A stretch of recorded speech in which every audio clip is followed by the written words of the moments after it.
Hi everyone, ఈరోజు క్లాస్లో మనం అర్థమెటిక్లో వన్ ఆఫ్ ద టాపిక్స్ అయిన సింపుల్ ఇంట్రెస్ట్ గురించి డిస్కస్ చేద్దాం. ఈ సింపుల్ ఇంట్రెస్ట్ని మనం తెలుగులో బారు వడ్డీ అని చెప్పి కూడా పిలుస్తుంటాం. ఫస్ట్ ఆఫ్ ఆల్ ఈ సింపుల్ ఇంట్రెస్ట్ టాపిక్ అనేది చాలా easy topic, at the same time చాలా ఇంపార్టెంట్ టాపిక్. ఇక చాలా ఇంపార్టెంట్ టాపిక్. ఎందుకు అంత ఇంపార్టెంట్ అంటే ఈ సింపుల్ ఇంట్రెస్ట్ టాపిక్ సంబంధించి క్వశ్చన్ లేకుండా ఒక్క కాంపిటేటివ్ ఎగ్జామ్ ఉండదు, అలాగే ఒక్క ఎంట్రన్స్ ఎగ్జామ్ కూడా ఉండదు. మీరు ఏ ఎగ్జామ్ రాసినా, whether it is a competitive exam or entrance exam, మీరు ఏ ఎగ్జామ్ అటెంప్ట్ చేసినా సరే ఈ ఎస్ఐకి సంబంధించి అంటే సింపుల్ ఇంట్రెస్ట్ టాపిక్ సంబంధించి క్వశ్చన్ లేకుండా మీకు క్వశ్చన్ పేపర్ ఉండదు, అంత ఇంపార్టెంట్.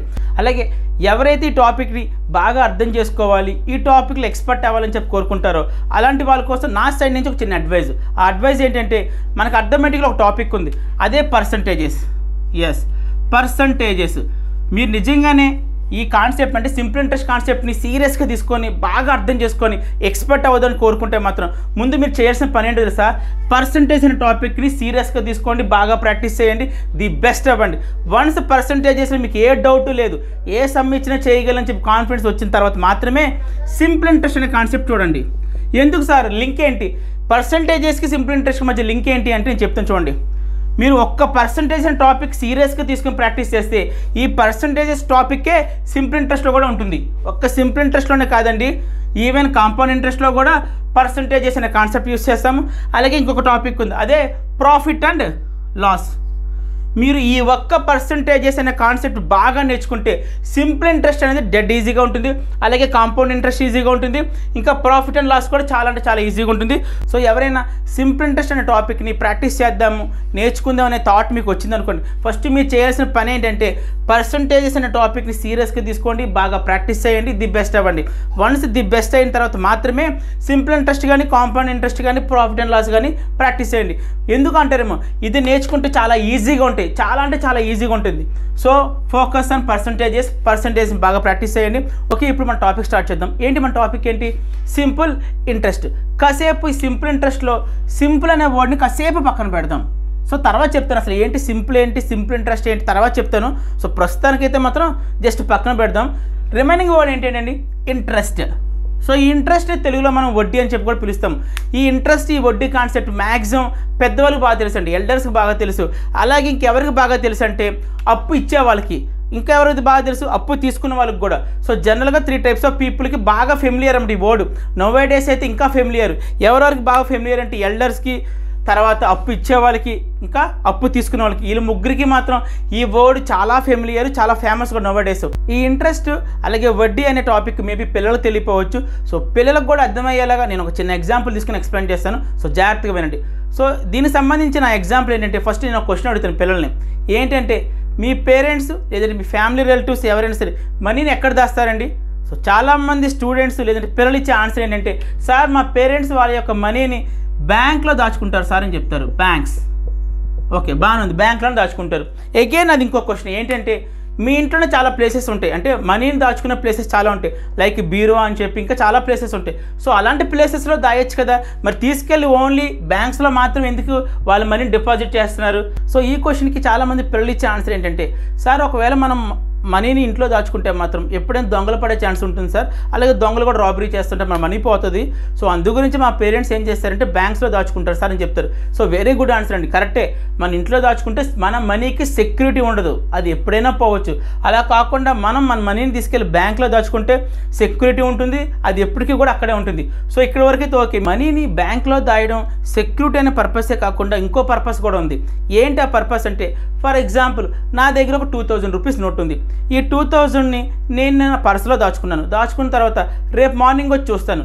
సో చూడంగానే దాంట్లో 2000 రూపీస్ ఉంటుందా, లేకపోతే 2000తో పాటు ఇంకేమైనా మనీ యాడ్ అయి ఉంటుందా? సో నేను నా దగ్గర 2000 రూపీస్ ఉంది, ఈ 2000 రూపీస్ నేను నా పర్సులో దాచుకున్న తర్వాత రేపు మార్నింగ్ వెళ్ళి చూస్తాను. సో మళ్ళీ పర్సు ఓపెన్ చేసి చూడంగానే ఎంత ఉంటుందని మళ్ళీ నాకు 2000 ఉంటుంది. ఓకే, ఈసారి మళ్ళీ ఉంచేసి 1 వీక్ తర్వాత వచ్చి చూస్తాను. 1 వీక్ తర్వాత వచ్చి చూసినా సరే నాకు మనీ ఎంత కనబడుతుంది? అక్కడ 2000 కనబడుతుంది. లేదు, ఈసారి 1 మంత్ తర్వాత వెళ్ళి చూశాను. 1 మంత్ తర్వాత వెళ్ళి చూసినా సరే నా దగ్గర ఉండే మనీ ఎంత ఉంటుంది పర్సులో? 2000 రూపీస్ నోట్ మాత్రం ఉంటుంది. ఓకే, ఈసారి నేను 6 మంత్స్ తర్వాత వెళ్ళి చూశాను, సేమ్ 2000 రూపీస్ నోట్ ఉంటుంది. లేదు, 1 ఇయర్ తర్వాత వెళ్ళి చూశాను, సేమ్ 2000 రూపీస్ నోట్ మాత్రం ఉంటుంది. అంతేగాని ఈ 2000తో పాటుగా 1 ఇయర్ అయింది కదా అని చెప్పి ఈ 2000తో పాటుగా ఎక్స్ట్రా ఏదైనా మనీ ఉంటుందండి? ఉండదు. మీరు ఎన్ని సంవత్సరాల తర్వాత వచ్చి చూసినా, ఇంట్లో దాచుకున్నా, పర్సులో దాచుకున్నా, ఎక్కడ దాచుకున్నా సరే, మీరు ఎన్ని సంవత్సరాల తర్వాత వచ్చి చూసుకున్నా మీరు ఎంత అమౌంట్ అయితే దాచుకున్నారో ఆ అమౌంట్ మాత్రమే ఉంటుంది. బట్ బ్యాంక్స్లో అయితే అలా కాదండి. ఫర్ ఎగ్జాంపుల్ మీరు ఇదే 2000 రూపీస్ని బ్యాంక్లో డిపాజిట్ చేశారు. 2000 రూపీస్ని అంటే బ్యాంక్లో దాచుకున్నారు. దాచుకున్న తర్వాత ఒక 1 మంత్ తర్వాత వెళ్ళి చూడండి, ఈ 2000 రూపీస్ కాకుండా ఎక్స్ట్రా ఇంకొక 50 రూపీస్ వస్తాయి మనకి. ఇలా కాకుండా ఈసారి నేను 6 మంత్స్ తర్వాత వెళ్ళి చూస్తాను. 6 మంత్స్ తర్వాత వెళ్ళి చూస్తే నాకు 2000తో పాటుగా ఇంకొక 200 రూపీస్ ఎక్స్ట్రా వస్తాయి నాకు. లేదు, ఒక 1 ఇయర్ ఆగి చూశాను. ఈ 1 ఇయర్ ఆగి చూసిన తర్వాత 2000 రూపీస్తో పాటుగా వాళ్ళు మనకు తిరిగి ఎంత ఇస్తారంటే మినిమం ఎంతో కొంత ఎక్స్ట్రా వేసి ఇస్తారు. 500 ఎంత ఎక్స్ట్రా వేసి ఇస్తారు అనుకుందాం. చూసారా, మనం ఇంట్లో దాచుకుంటేనేమో మనం ఎంత దాస్తే అంత అమౌంట్ యాజ్ ఇట్ ఈజ్గా ఉంటుంది, ఒక్క రూపాయి కూడా ఇంక్రీజ్ అవ్వదు. బట్ అలా కాకుండా బ్యాంక్లో చూడండి, ఒక 2000 ఇన్వెస్ట్ చేసి ఒక 1 ఇయర్ తర్వాత వెళ్ళి చూశాను అనుకోండి, నీకు పైన ఎక్స్ట్రా ఎంతో కొంత అమౌంట్ ఇస్తాడు. అది 500 అవ్వచ్చు, లేదా 200 అవ్వచ్చు, ఎంతో కొంత అమౌంట్ ఇవ్వచ్చు. సో ఈ పైన చూసారా ఎక్స్ట్రా అమౌంట్ ఇస్తున్నాడు చూసావా, ఈ ఎక్స్ట్రా అమౌంట్ని మనం ఇంట్రెస్ట్ అని చెప్పి అంటాం. సో ఇలా మనం 2000 రూపీస్ బ్యాంక్లో డిపాజిట్ చేసిన తర్వాత ఒక 1 ఇయర్ తర్వాత వెళ్ళి చూస్తే మనకి 2000 రూపీస్తో పాటుగా పైన ఎంతో కొంత ఎక్స్ట్రా మనీ అయితే యాడ్ చేసి ఇస్తారు. ఆ పైన ఇచ్చే ఎక్స్ట్రా మనీ ఎంత అవ్వచ్చు, మేబీ 100 రూపీస్ అవ్వచ్చు, లేదంటే 200 రూపీస్ అవ్వచ్చు. బట్ డెఫినెట్గా ఎంతో కొంత ఎక్స్ట్రా మనీ అయితే మాత్రం యాడ్ చేసి ఇస్తాడు. ఈ ఏదైతే ఎక్స్ట్రా మనీ ఉందో దీన్నే ఇంట్రెస్ట్ అని చెప్పి అంటారు. అలాగే ఇంకొక ఎగ్జాంపుల్ తీసుకుంటే మనకు చిన్న ప్రాబ్లం వచ్చింది, అది కూడా మనీ రిలేటెడ్ ప్రాబ్లం వచ్చింది. సో ఆబ్వియస్లీ మనం నెక్స్ట్ స్టెప్ ఏం చేస్తాం, ఎవరి దగ్గరికి వెళ్ళి అప్పు తెచ్చుకుంటాం. అప్పు తెచ్చుకున్న వాళ్ళకి ఏం చెప్తాం, ఒక 1 మంత్లోనో లేదా 6 మంత్స్లోనో తీర్చేస్తామని అని చెప్తాం. సో వాళ్ళు కూడా మనకి ఇస్తారు మనీ. మనం ఏం చేస్తాం, మనీ తెచ్చుకుంటాం. ఆ మనీ తెచ్చుకోవడం వల్ల మనకి ఏం జరిగిందంటే మన ప్రాబ్లం సాల్వ్ అయింది, అక్కడ మనకు ప్రాఫిట్ వచ్చింది. ఎక్కడ వచ్చింది మన ప్రాఫిట్, ఒక పర్సన్ దగ్గరికి వెళ్ళి అప్పు తెచ్చుకొని ఆ మనీతో మన ప్రాబ్లం సాల్వ్ చేసుకున్నాం కాబట్టి మనకు ప్రాఫిట్ వచ్చింది. మరి మనకు అప్పు ఇచ్చిన సంగతి ఏంటి, వాళ్ళు మనకు అప్పు ఇచ్చారు, మరి వాళ్ళకి ప్రాఫిట్ ఏంటి మీరు అడగచ్చు. సార్ 1 మంత్ అవ్వగానే వాళ్ళ మనీ వాళ్ళకి మనం రిటర్న్ ఇచ్చేస్తాం కదా సార్, మరి బ్యాక్ ఇచ్చేస్తాం కదా సార్ అంటే అది ప్రాఫిట్ ఎలా అవుతుంది, వాళ్ళ మనీ వాళ్ళకి ఇచ్చేస్తున్నాం మనం, అంతేగాని వాళ్ళకి ప్రాఫిట్ లేదు. బట్ మీకు ప్రాఫిట్ జరిగింది ఎక్కడ, ఆ మనీని అప్పు తెచ్చుకోవడం వల్ల మీకు అంటూ ఏదో ఒక ప్రాబ్లం సాల్వ్ అయ్యింది. ఆ ప్రాబ్లం సాల్వ్ అవడం వల్ల మీరు హ్యాపీగా ఉన్నారు. సో మీరు ప్రాఫిట్ అయ్యారు అనమాట.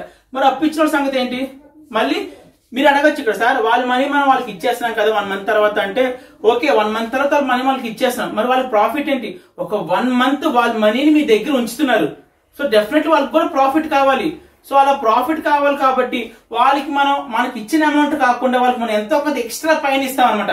ఫర్ ఎగ్జాంపుల్ నేను ఒక 1 lakh అమౌంట్ తీసుకొచ్చాను, 1 lakh అమౌంట్ ని అప్పుకి తెచ్చాను. ఒక 1 మంత్ అయిపోయింది. 1 మంత్ తర్వాత ఈ 1 lakh తో పాటుగా మేబీ నేను ఒక 5000 ఇచ్చాను, మళ్ళీ ఎక్స్ట్రా మనీ 5000 ఎక్స్ట్రా మనీ ఇచ్చాను. సో ఇక్కడ నాకు అప్పు ఇచ్చే పర్సన్ కూడా హ్యాపీగా ఫీల్ అవుతాడు. సో ఇదేంటి కాన్సెప్ట్, ఇంట్రెస్ట్ అనే కాన్సెప్ట్. సో జనరల్ మనం బ్యాంక్స్ లో చూస్తుంటాము. సో ఇక్కడ మనం ఇంట్రెస్ట్ ఏమని చెప్పుకోవచ్చు, సో పైనుండి ఎక్స్ట్రా మనీని ఏదైతే మనం ఇస్తున్నాం అవతల వాళ్ళకి, అంటే మనం అప్పు తెచ్చుకున్న తర్వాత అవతల వ్యక్తికి మనం ఏదైతే ఇస్తున్నాం దట్ ఈస్ కాల్డ్ ఇంట్రెస్ట్. దీన్నే మనం తెలుగులో వడ్డీ అని చెప్తాము. అలాగే మనం అప్పులు చాలా రకాలుగా తీసుకుంటాం. ఫర్ ఎగ్జాంపుల్ హౌస్ కట్టుకుంటాం. హౌస్ కట్టుకున్నప్పుడు బ్యాంక్ వెళ్ళి హౌస్ లోన్ అప్లై చేస్తాం, లేదంటే ఏదైనా కార్ కానీ ఏదైనా కొనుక్కున్నప్పుడు వెహికల్ లోన్ అప్లై చేస్తాము. అలాగే అబ్రాడ్కి వెళ్ళి చదువుకోవాలనుకుంటే ఎడ్యుకేషన్ లోన్ అప్లై చేస్తాము. ఇంకా మనకి ఏదైనా పర్సనల్ గా కావాలంటే పర్సనల్ లోన్ అప్లై చేస్తాము. సో ఎప్పుడైనా మనం పర్సనల్ లోన్ ఏదైనా లోన్ అప్లై చేసేటప్పుడు సో బ్యాంక్ కూడా మనకు మనీ ఇస్తాడు, అప్పు కింద ఇస్తాడు. సో ఆ అప్పు ఇచ్చేటప్పుడు మళ్ళీ మనం తిరిగి బ్యాక్ తీరుస్తాం. అలా తీర్చేటప్పుడు ఎంతో కొంత ఎక్స్ట్రా మనీ అయితే మాత్రం బ్యాంక్ మన సైడ్ నుంచి అయితే ఇస్తాం. ఆ ఎక్స్ట్రా మనీనే మనం ఇంట్రెస్ట్ అంటాం. ఇదండి ఇంట్రెస్ట్ అంటే. సో ఇంట్రెస్ట్ అంటే ఏంటి మనకు క్లియర్గా అర్థమైంది కదా. సో పైన అప్పు తీసుకున్న తర్వాత ఆ పైన మనం ఎంతో కొంత ఎక్స్ట్రా మనీ పే చేస్తాం అవతల వ్యక్తికి. అంటే అప్పు తీసుకున్న మనం ఎవరి దగ్గర అప్పు తీసుకుంటామో ఆ వ్యక్తికి అతను ఇచ్చిన అమౌంటే కాకుండా మనం ఎంతో కొంత ఎక్స్ట్రా మనీ అతను తిరిగి ఇస్తాం కదా, that extra amount is called interest. Clear. So ఇక్కడ మనకి ఈ ఇంట్రెస్ట్ ని క్యాలిక్యులేట్ చేయడానికి మన దగ్గర 2 కాన్సెప్ట్స్ ఉన్నాయండి. ఏంటి ఆ కాన్సెప్ట్స్ అంటే, first one is simple interest. SI is nothing but simple interest. Second concept ఏంటంటే CI, that means compound interest. So ఇదేమో బారు వడ్డీ, తెలుగులో మాట్లాడాలంటే ఇది బారు వడ్డీ, ఇది సిఐ అంటే ఏమో చక్రవడ్డీ. సో ప్రస్తుతానికి అయితే మనం సిఐ ఏమో తర్వాత చూద్దాము. ఇప్పుడు మాత్రం సింపుల్ ఇంట్రెస్ట్ అంటే ఏంటో ఒకసారి చూద్దాము. సో మళ్ళీ చెప్తానండి, ఇంట్రెస్ట్ ని క్యాలిక్యులేట్ చేయడానికి మన దగ్గర 2 కాన్సెప్ట్స్ ఉంటాయి. సో ఫస్ట్ కాన్సెప్ట్ ఏంటంటే సింపుల్ ఇంట్రెస్ట్, అలాగే తర్వాత కాన్సెప్ట్ ఏంటంటే కాంపౌండ్ ఇంట్రెస్ట్. కాంపౌండ్ ఇంట్రెస్ట్ గురించి మనం తర్వాత డిస్కస్ చేద్దాం. సో ముందుగా అయితే సింపుల్ ఇంట్రెస్ట్ చూద్దాం. ఓకే, ఇప్పుడు సింపుల్ ఇంట్రెస్ట్ అంటే ఏంటో ఒకసారి చూద్దాం. ఫర్ ఎగ్జాంపుల్ నాకు కొద్దిగా మనీ అవసరం అయింది. మనీ అవసరం అయ్యి నేను ఒక పర్సన్ దగ్గరికి వెళ్ళి ఒక 1000 రూపీస్ అనేవి నేను అప్పుకి తెచ్చుకున్నాను. ఒక 1000 రూపీస్. సో డెఫినెట్లీ అక్కడ ఆ వ్యక్తి అంటే ఎవరైతే అప్పు ఇస్తారో ఆ వ్యక్తి నాకు పెట్టే కండిషన్ ఏంటంటే, ఓకే నేను నీకు అప్పు ఇవ్వడానికి రెడీ, బట్ నువ్వు నాకు ఇంట్రెస్ట్ పే చేయాలి అంటాడు. సో అక్కడ నాకు కండిషన్ పెడతారు. ఏమైనా కండిషన్ పెడతారు? ఇంట్రెస్ట్ కండిషన్ ఎవ్రీ 100 రూపీస్ కి నువ్వు నాకు 2 రూపీస్ చొప్పున ఇంట్రెస్ట్ పే చేయాలంటాడు. చూడండి, ఎవ్రీ 100 రూపీస్ నాకు 2 రూపీస్ చొప్పున ఇంట్రెస్ట్ పే చేయాలి. ఓకే చెప్పాను. సో 1000 లో మొత్తం ఎన్ని హండ్రెడ్స్ ఉంటాయండి? 10 హండ్రెడ్స్ ఉంటాయి. So 10 into 2 rupees that is equal to 20 rupees. So at the end అంటే ఫర్ ఎగ్జాంపుల్ నేను 1 మంత్ లో నీ మనీ నీకు ఇచ్చేస్తాను అన్నప్పుడు, సో మంత్ కంప్లీట్ అయిన తర్వాత ఆ వ్యక్తి నేను ఎంత పే చేయాలండి? సో నేను తీసుకున్న అప్పు 1000 రూపీస్ ప్లస్ ఇంకెంత ఇవ్వలేను? ఇంట్రెస్ట్ ఎంత ఇచ్చాను? 20 రూపీస్. ఇది ఒక 20 రూపీస్ పే చేయాలి. అంటే టోటల్ గా ఎంత పే చేయాలి? మంత్ ఎండ్ అయ్యేసరికల్లా 1020 రూపీస్ అనేవి పే చేయాలి. ఈ సింపుల్ ఇంట్రెస్ట్ ని క్యాలిక్యులేట్ చేయడానికి దేర్ ఈస్ వన్ ఫార్ములా. ఏంటి ఆ ఫార్ములా అంటే I is equal to PTR by 100. So కొన్ని బుక్స్ లో ఈ ఫార్ములాని ఎలా రాస్తారంటే ORR I is equal to PNR by 100. చూడండి, ఇక్కడ ఒకే ఒక లెటర్ అనేది డిఫరెంట్ గా ఉంది. ఇక్కడ టీ ప్లేస్ లో ఎన్ వచ్చింది, మిగతా లెటర్స్ అన్ని కూడా సేమ్ ఉంటుంది. సో మీరు ఏ ఫార్ములాని యూజ్ చేయొచ్చు, నో ప్రాబ్లం. ఒక్కొక్క టర్మ్ అసలు ఏంటో చూద్దాం. P is for principal. మీకు సమ్ లో ఒక్కొక్కసారి ప్రిన్సిపల్ అని చెప్పవచ్చు, లేదు అంటే ఇదే వాల్యూను SUM సమ్ అని చెప్పి రాస్తాడు, లేదు అంటే క్యాపిటల్ అని కూడా పిలవచ్చు. క్యాపిటల్ అంటే మీకు ఇచ్చే క్వశ్చన్ లో మీకు ప్రిన్సిపల్ ఇచ్చిన, సమ్ ఇచ్చిన, క్యాపిటల్ ఇచ్చిన మూడు కలిపి మనకి P కింద మాత్రమే రిఫర్ చేస్తామండి. Next T for time period, next R for rate of interest,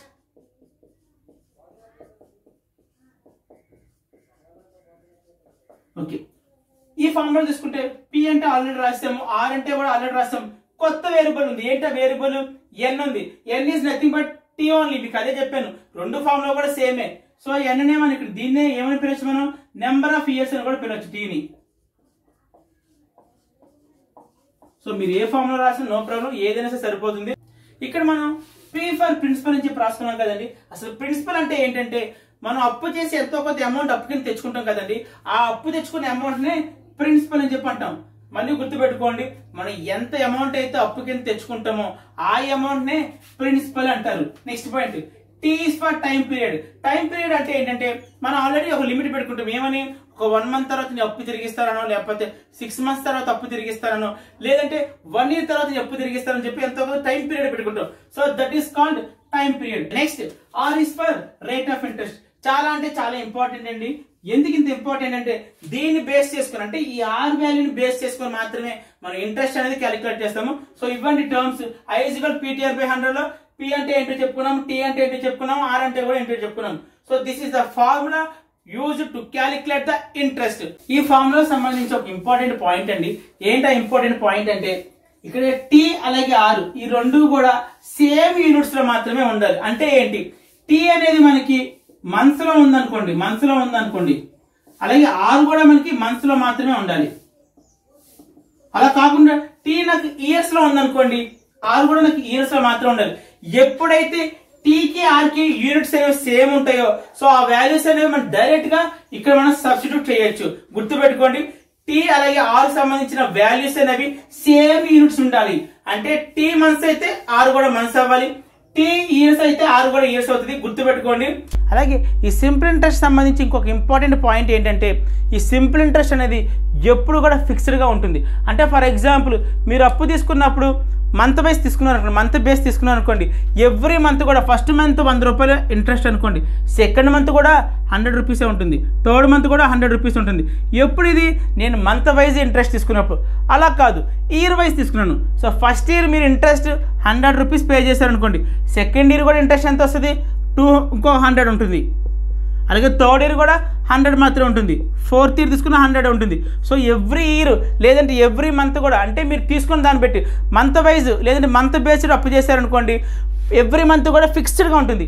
లేదు ఇయర్ వైజ్ ఇయర్ బేస్డ్ మీరు అప్పు తీసుకున్నారు అనుకోండి, ఎవ్రీ ఇయర్ కూడా ఫిక్స్డ్గా ఉంటుంది. సో గుర్తుపెట్టుకోండి, సింపుల్ ఇంట్రెస్ట్ అనేది ఎప్పుడు కూడా ఫిక్స్డ్గా ఉంటుంది. That is depending upon time period. Month wise అయితే మంత్ వైజ్ ఉంటుంది, అలాగే ఇయర్ వైజ్ అయితే ఇయర్ వైజ్ ఉంటుంది, ఇంకా చెప్పాలంటే ఈవెన్ డే వైజ్ కూడా ఉంటుందండి. సో గుర్తుపెట్టుకునే పాయింట్ చాలా చాలా ఇంపార్టెంట్. సో ఈ I=PTR/100 ఈ ఫార్ములాని యూస్ చేసి మనం ఇంకొన్ని ఫార్ములాస్ డెరైవ్ చేయొచ్చండి. ఎలా చేయొచ్చు అంటే, ఫర్ ఎగ్జాంపుల్ మనకి PTR ఇచ్చి ఇంట్రెస్ట్ ఫైండ్ అవుట్ చేయండి అంటే ఫార్ములా ఏంటి, I=PTR/100. ఈసారి ఏం చెప్తాడంటే I ఇచ్చాడు, అలాగే P ఇచ్చాడు, T ఇచ్చాడు, నాకు R ఫైండ్ అవుట్ చేయమని చెప్పాడు. సో దీని నుంచి మనం ఈజీగా డెరైవ్ చేయొచ్చు. R=100 అనేది ఇటు పక్క వెళ్తుంది, దట్ మీన్స్ 100 I అవుతుంది, అలాగే ఈ వాల్యూ అనేది PT ఉంటుంది. ఓకే, ఈసారి నాకు ప్రిన్సిపల్ సంబంధించిన ఫార్ములా కావాలి. ప్రిన్సిపల్ అంటే P ఇక్కడ ఉంటుంది, అగైన్ 100 I. సో ఈ వాల్యూస్ P కావాలి కాబట్టి ఇక్కడ TR కావాలి. ఓకే, ఇంకేం కావాలండి, P అయిపోయింది, R అయిపోయింది. నెక్స్ట్ నాకు Tకి సంబంధించిన ఫార్ములా కావాలి. So again 100 × I, 100 I. So ఇక ఆటోమేటిక్గా T లేదు కాబట్టి మిగిలిన వాల్యూస్ ఏంటి, PR. సో ఈ ఫార్ములాస్ కూడా చాలా చాలా ఇంపార్టెంట్ అండి. ఇంకా చెప్పాలంటే ఈ ఫార్ములాస్ మనం బై హార్ట్ చేయక్కర్లేదు, జస్ట్ మీరు ఇది ఒక్క ఫార్ములా గుర్తుపెట్టుకోండి చాలు. ఈ ఫార్ములా నుంచి మిగతా ఫార్ములాస్ కూడా వచ్చేస్తాయి. ఎలాగంటే నాకు ఫర్ ఎగ్జాంపుల్ R కావాలి, ఈ వాల్యూని పక్క ఉంచి మిగతా వాల్యూస్ అన్ని కూడా అదర్ సైడ్కి మూవ్ చేయాలి. అలాగే సింపుల్ ఇంట్రెస్ట్లో ఇంకో ఫార్ములా ఉందండి. ఏంటి ఆ ఫార్ములా అంటే amount is equal to principal plus interest. Very very important formula అండి. ఏంటి ప్రిన్సిపల్ ప్లస్ ఇంట్రెస్ట్ అనేది ఏంటి అంటే, జనరల్గా మనం అప్పు తెచ్చుకుంటాం కదండి, అప్పు తెచ్చుకున్న తర్వాత వాడు పెట్టిన టైం పీరియడ్ అయిపోయిన తర్వాత తిరిగి మళ్ళీ మనం బ్యాక్ ఇవ్వాలి. అప్పు ఎంత ఇవ్వాలి, మనం తెచ్చుకునే అమౌంట్తో పాటుగా. అంటే మనం తెచ్చుకునే అమౌంట్ అంటే దాన్ని ఏ లెటర్తో రిప్రజెంట్ చేస్తాం, Pతో రిప్రజెంట్ చేస్తాం. ఎస్, ఆల్రెడీ మీకు ఇందాక చెప్పాను ఏమని, P is nothing but principal. Principal అంటే ఏంటంటే మనం ఎంత అమౌంట్ అయితే అప్పు కింద తెచ్చుకుంటామో ఆ అప్పు కింద తెచ్చుకునే అమౌంట్నే ప్రిన్సిపల్ అని చెప్పి అంటాము. So at the end of time period అయిపోయిన తర్వాత ఇంకేమి ఇస్తాం, ప్రిన్సిపల్తో పాటుగా ఇంట్రెస్ట్ కూడా కల్పిస్తాం. సో ఈ టోటల్ మనీ అనమాట, ఏదైతే ప్రిన్సిపల్కి ఇంట్రెస్ట్ కూడా యాడ్ చేసి ఒక టోటల్ మనీ ఉంటుంది కదండి, ఆ టోటల్ మనీనే మనం అమౌంట్ అని చెప్పి అంటాం. గుర్తుపెట్టుకుని చాలా చాలా ఇంపార్టెంట్ ఫార్ములా. అలాగే మీకు ఒక చిన్న క్లారిఫికేషన్ అండి, ఏంటంటే మీకు ఎప్పుడైనా క్వశ్చన్లో అమౌంట్స్ టు అని కనబడితే మాత్రం ఆ వాల్యూని మీరు అమౌంట్ కింద ట్రీట్ చేయండి. అలా కాకుండా మీకు ఏదైనా క్వశ్చన్లో అమౌంట్ ఆఫ్ ఇలా కనిపిస్తే మాత్రం దీన్ని ప్రిన్సిపల్ కింద తీసుకోండి. గుర్తుపెట్టుకోండి, మీకు ఎప్పుడైనా క్వశ్చన్లో మాత్రం చూడండి, ఎందుకంటే ఇది క్లియర్ చేస్తున్నాను, ఇక్కడ అమౌంట్స్ ఉంది, ఇక్కడ అమౌంట్ ఉంది. జనరల్గా మనకి అమౌంట్ అనే వర్డ్ కనపడంగానే మనం ప్రిన్సిపల్ ప్లస్ I కింద ట్రీట్ చేస్తాము. బట్ అలా కాదండి, ఒకవేళ మీకు ఎప్పుడైనా క్వశ్చన్లో అమౌంట్స్ టు అని కనబడింది అనుకోండి, దాన్ని మాత్రం అమౌంట్ కింద ట్రీట్ చేయాలి. అలా కాకుండా అమౌంట్ ఆఫ్ అని కనబడింది అనుకోండి, ఆ అమౌంట్ని, ఆ నెంబర్ని, ఆ వాల్యూని మీరు ప్రిన్సిపల్ కింద మాత్రం ట్రీట్ చేయాలి. సో ఇవ్వండి సింపుల్ ఇంట్రెస్ట్ అనే కాన్సెప్ట్ సంబంధించి important formulas. Only 2 formulas. First formula ఏంటి, I=PTR/100. సో దాని నుంచి ఇంకో 3 ఫార్ములాస్ డెరైవ్ చేసాం. ఏంటంటే T కోటి, R కోటి, P కోటి. ఆఫ్టర్ దట్ ఇంకొక ఫార్ములా ఏంటి, amount is equal to principal plus I. ఈ 2 ఫార్ములాస్ సరిపోతాయండి. ఇంకా చెప్పాలంటే నేను సమ్స్ చెప్పేటప్పుడు మాత్రం ఈ ఫార్ములాస్ కూడా మ్యాక్సిమం యూస్ చేయండి. షార్ట్ కట్లో చెప్తాను సమ్స్. సో ఆ సమ్స్ అన్నీ కూడా మనకి ఈరోజు బేసిక్స్ చూసాం కాబట్టి ఈ సమ్స్ అన్నీ కూడా అంటే basic models, important sums, exam point of లో ఉండే సమ్స్ అన్నీ కూడా మనం నెక్స్ట్ క్లాస్లో చూద్దాం. Thank you so much and bye.